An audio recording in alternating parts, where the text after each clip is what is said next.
Magandang araw po sa ating lahat. Welcome po sa ating Daily Word. And Happy New Year po no, sa lahat po. No. Panalangin po natin ang matagumpay at pinagpalang taon po para po sa bawat isa po sa atin. So ngayon po, no, itutuloy po natin ang ating series na The Book of Proverbs. So ang ating text po ay magmumula sa Proverbs chapter 21 verse 31 o sa Kawikaan 21:31. So babasahin po natin no, sa wikang Tagalog. Sabi doon, ang kabayo'y inhanda para sa digmaan, ngunit ang tanging si Yahweh ang nagbibigay ng tagumpay. Sabi naman po sa NIV translation, the horse is made ready for the day of battle. Sabi doon, and but victory rests with the Lord. So today po, no, ang pag-uusapan po natin ngayon ay is about victory belongs to the Lord. So ang tagumpay ay ang galing po sa ating Panginoon. So, yung alam naman po natin na the Book of Proverbs is a book of wisdom literature. So, sinulat ito ni King Solomon at i-share insight and guidance how to live wisely and righteously. No? May kita po natin dito na itong Book of Wisdom na to, yung Proverbs, ay nag-share siya ng insight at guidance kung paano mamuhay ng may karunungan at katuwiran. No, kaya pagbabasahin niyo po yung Proverbs is about foolish and wise. It's about foolish and wise. Lagi po niyo po yung makikita doon. So, Proverbs 21 is particularly concerned with justice, wise leadership, may kita po natin, and the understanding that all action are ultimate directed by God's will. May kita din po natin no, kung paano tayo magpalaki ng bata, kung paano tayo mamuhay bilang Kristyano in everyday life, no, kung ano po yung nangyayari sa araw-araw po na pamumuhay. Kaya, is a collection of wisdom no, of everyday life. So, yung Proverbs, nakita po natin doon, in the word horse. Yung horse, sabi nga, the horse is made ready for battle. So, yung horse is a symbol of preparation. Ibig sabihin, that's a symbol of preparation, paghahanda. Tulad ngayon, di ba, papasok ng bagong taon, of course, sabi nga natin, preparation before action. So, symbol of preparation at kalakasan. Ayun yung strength nila, yung kabayo. Kasi ayun yung panglaban nila sa digmaan, di ba? Mas mapabilis, mas marami kang mapoprotektahan mo ang ibang tao at readiness. Ready na sila. Ibig sabihin, yung horse is about readiness. No? Kita mo talagang ready na sila. In ancient times po, horses were essential in battle. Importante. An army with well-prepared horses had clear advantage. No, kapag nung araw daw kapag meron kang horses, malinaw daw na talagang prepare ka. Makikita sa'yo na prepare ka na sundalo. So, the reference to the day of battle emphasized the moment of struggle and conflict when outcome and uncertain. Yet, verse make us powerful statement po. Despite of all preparation and effort, victory belongs to the Lord. So, may ilang points na po lang tayo babanggitin po sa ating pag-uusapan po ngayon, no, na victory belongs to the Lord. So, maganda, no, yung ito yung panahon na pwede tayong mag-reflect sa mga ginawa ng ating Panginoon sa buong taon, no, na 366 days or sa 365 days na ginawa ng ating Panginoon. No? Ang dami niyang ginawa sa atin, di ba? Makikita natin na araw-araw may ginagawa siyang miracle. No? Hindi totoo yung extraordinary, biglang may ganon. Na may narinig kasi akong ganon na parang preacher na yung miracle hindi daw everyday. No? Yung nabuhay tayo, everyday, yung may ginagawa si Lord sa buong mundo ay himala no, para sa ginagawa niya po sa buhay natin. So, unang-una, the message of trust and dependence.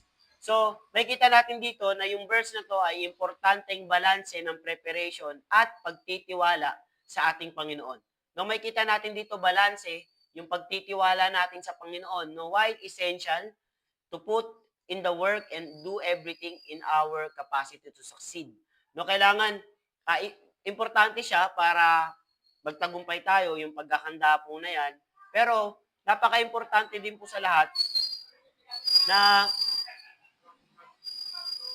maganda po tayo. So, ayun yung capacity natin to succeed. And, even if we have done everything right, no, kahit nagawa na natin po lahat, No, success and failure is still God's hands. This is humbling because it helps us to realize that our human understanding and effort are limited, but while wisdom and will are infinite. Grabe, no, napakalaki ng wisdom ni Lord, napakatalino ng ating Panginoon, no, napakalaki ng pagka-Diyos niya po sa buhay natin. Kaya talaga mahahambol ka no, sa ginawa ng Panginoon. Isang message of pag-trust and dependence kay Lord. So, yun yung unang-una po, message of trust. It's about the message, mensahe ng pagtitiwala at pagdepende sa ating Panginoon. No, yun po yung mensahe po ng ating Panginoon. So, pangalawa, paano natin to may implication for our lives? Paano natin to may apply? Diligence and effort. No, kailangan natin ng effort, no, masipag na pag-effort. We are not be passive or lazy in our pursuit of ating mga goals. Proverbs kasi consistently emphasize the value of hard work. Tulad ngayon, di ba? New Year, papasok ang bagong taon. Di ba? Marami tayong handa na pabilog-bilog, tatalon-talon pa tayo, mag-iingay. Pero sabi sa Bible, no, yung kamalasan nang galing sa katamaran. Di ba? At kailangan po natin magsipag, no, magbanat ng buto at diligence at paghahanda. We must put in our effort in everything we do. Kailangan bibigyan pa rin natin ng effort. Sabi nga, God bless our effort. Whether in our careers, kailangan pa rin natin mag-effort sa ating relationships or spiritual life. Napaka-importante po niyan. Kasi kapag malago tayo spiritual, everything will follow. And pangalawa, surrendering control to God. Wala tayong control. No matter how much effort we put in something, kahit anong effort natin, we cannot control the outcome complete. No, hindi natin makokontrol kung ano yung mga mangyayari. Si Lord lang talaga. So this verse po, nire-remind po tayo that to place our trust in God, no? I-surrender natin lahat, no? Ilagay natin ang pagtitiwala natin sa Panginoon at i-surrender natin po ang mga bagay na sa kanyang kamay. Even when the things don't go our plan, we can have peace knowing that God has purpose for everything. Sabi nga, uh, we know that God all things together for good to those who love Him. Di ba, meron siyang plano no, sa bawat isa po sa atin. Everything has a purpose. No? Sa mga nangyayari po sa buhay natin, even pain, even mga failure, lahat po yan, no?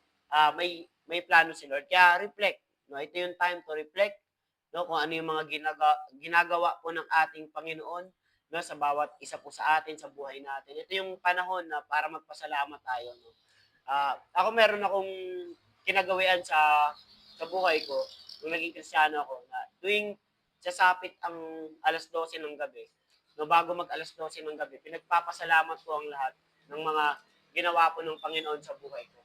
No, even yung from January to December, lahat po, no, inaalala ko po yan, nagsusulat ako ng mga natutunan ko at pinapasalamat ko sa Panginoon sa buong taon na ginawa sa akin. At magugulat ka, no, sa pagpapasalamat mo, doon nangyayari yung mga breakthrough. Doon gusto ni Lord, meron kang gratitude heart. Okay?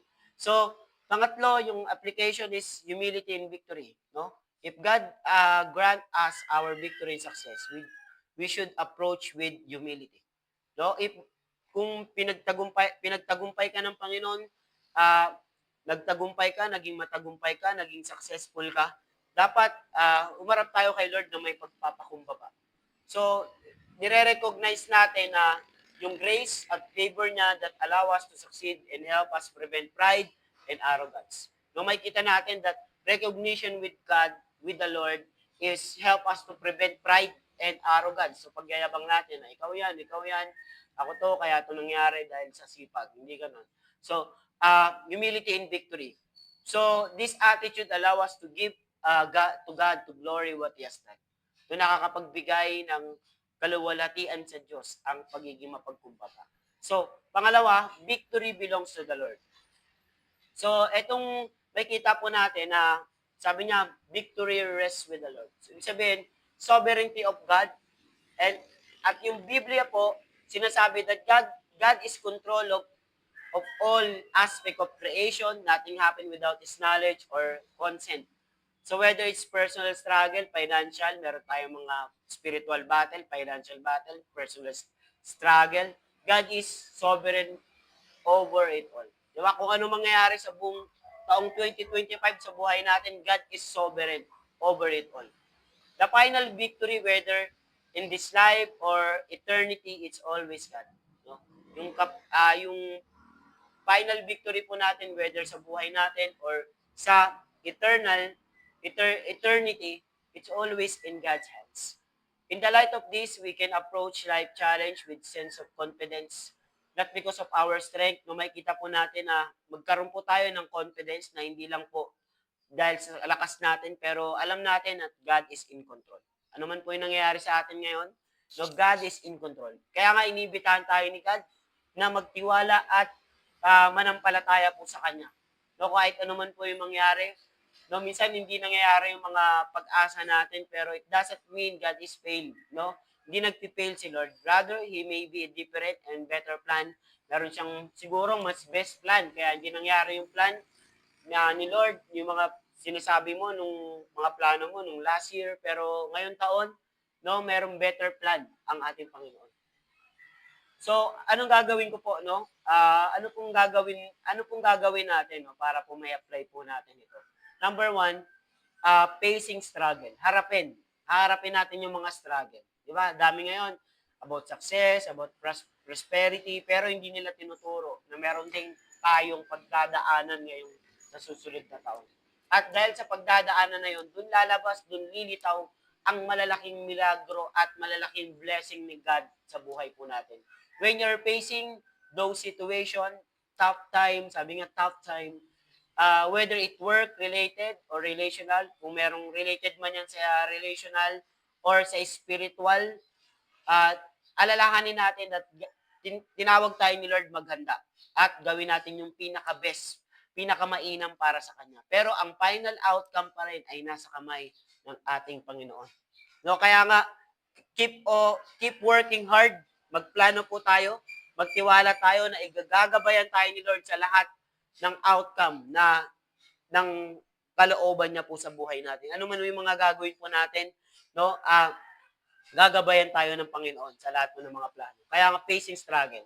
No, kailangan harapin natin lahat ng mga dumadaang pagsubok sa buhay natin. Okay po ba? So, pangalawa, in times of anxiety and fear. Kapag nagdidil ka po ng takot about sa future, natatakot ka, alalahanin mo sa sarili mo that God is sovereign God. God is in control. Yung preparation ay importante. So, trusting God with things you cannot control, let go of worry, allow Him to guide you victory. No, kaya magtiwala tayo sa Panginoon na hindi natin mga bagay na hindi natin makontrol at let go natin yung mga worry natin and allow Him to guide you into victory. Allow mo si Lord na gabayan ka niya sa susunod na taon, sa buong taong 2025, ng katagumpayan na nanggagaling sa Panginoon. So, pangatlo, in success and blessing. Pag nakakaranas ka ng tagumpay, success at victory, take a moment to thank God. No, kapag nakakaranas ka ng mga tagumpay, whether big or small wins, no, recognize that this is by the grace of God and favor that you were able to succeed. No, siya yung nagbigay ng abilidad po sa atin para tayo magtagumpay. And allow your success to be an opportunity to honor God and glorify God. Allow mo yung success mo, yung tagumpay mo, opportunity yan para ma-honor mo si Lord at mag-glorify mo ang ating Panginoon. So, yung verse na po yan ay nire-remind po tayo, tapos na po tayo. Una, message of trust and dependence kay Lord. At pangalawa, victory belong to the Lord. At alam natin, di ba, while we must act and prepare in wisdom, in diligence, and outcome all things rest in God's hands. Di ba, this give us comfort and perspective. Bagong perspective, bagong mindset na alam natin na ang Diyos ay may control at tinutulungan niya tayo maging humble at mag-focus sa kalooban niya. We can rest in fact that no matter how battle we seem, victory belong to the Lord. Kahit ano man po yung mga pagdadaanan natin, alam natin, ang tagumpayan ay nanggagaling po sa ating Panginoon. Tungo po tayo sa panalangin, tayo po ay mananalangin.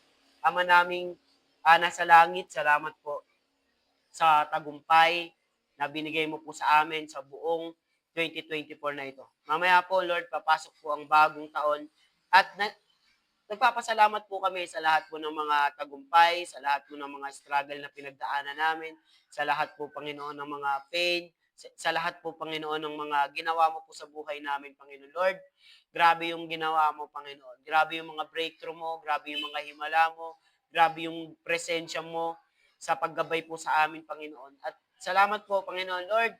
Ang aming pong dalangin, Panginoon Lord, lahat po ng mga tagumpay na ito ay Lord, sa iyo lamang, Panginoon. Lahat ng tagumpay namin sa career, ministry, sa eskwelahan, Lord, sa lahat ng tagumpay namin, Panginoon, sa sa pamilya namin, sa business namin, sa career namin, sa ministry namin ay sa iyo, Panginoon. Ay mag-glorify ka, Panginoon. Nawa mag-glorify ka, Panginoon, sa lahat ng mga tagumpay po ng buhay po namin. Lord, marami pong salamat for all the things that you have done, Panginoon. Miracle, breakthrough, new life, Panginoon. At Lord, naniniwala po, we are anticipating that God, you give us victory, Lord, sa susunod po na taon, Panginoon. Lord, you are control of everything, Lord God. You are in control, Panginoon, of 2025. Whatever happened, Panginoon, no matter what happened, Lord, give us strength to face any circumstances, trials that we nadadaan po sa buhay po namin, Panginoon, sa susunod po na taon. Alam namin, Panginoon, nakakakita po kami ng matitinding himala na nagmumula po sa inyo. Lord, pagpalain mo, Panginoon, ang bawat nakikinig at sumusubaybay, Panginoon, sa programang ito, Panginoon. Nawa, Panginoon, magdala to ng pagpapala, hindi lang dito sa Pilipinas, kundi sa ibang bansa, Panginoon. At salamat po, Panginoon, at naniniwala po kami, Panginoon, na i-comfort mo lahat ng nakakaranas ng kalungkutan, ng lahat nakakaranas, Panginoon, ng mga bagay, Panginoon, na ah, hindi galing po sa inyo, Panginoon, inaalis mo ito sa puso nila, Panginoon. Dalangin po, I speak joy, I speak, Lord, love, I speak comfort, Panginoon, to those who are experience sadness and loneliness and depression, Lord. Pagpalain mo po ang bawat isa po sa amin, Panginoon. Samahan mo po kami at I pray pagpalain mo ang bawat pamilya na mag-celebrate, Panginoon, ng New Year, Panginoon. Mamaya po. In Jesus' name, amen and amen and amen. Magandang araw po ulit and Happy New Year po sa ating lahat. Nawa po, maging samahan po tayo ng Panginoon, panalangin po natin, samahan po tayo ng Panginoon sa buong taong darating na 2025. Maraming pong salamat at lagi po nating tatandaan na mahal po tayo ng ating Panginoon. God bless everyone. Happy New Year!